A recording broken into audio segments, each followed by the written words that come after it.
तो असगर को पसंद करने लगी हो तुम। पता नहीं वो सामने आएगा तो क्या हासिल करूंगा उसका। जरिन के साथ तुमने क्या किया है जानता हूं मैं।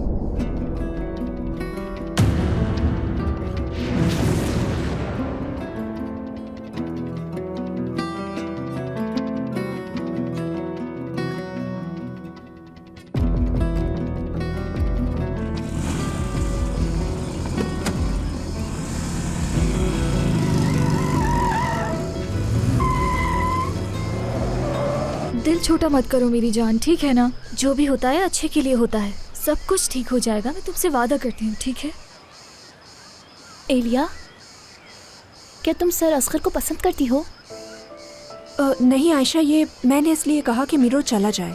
मैं उज़ैर को देखने जा रही हूँ।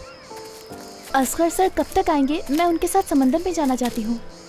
आ जाओ आयशा, हम दोनों यहाँ बैठे तो कैसा रहेगा? आ जाओ।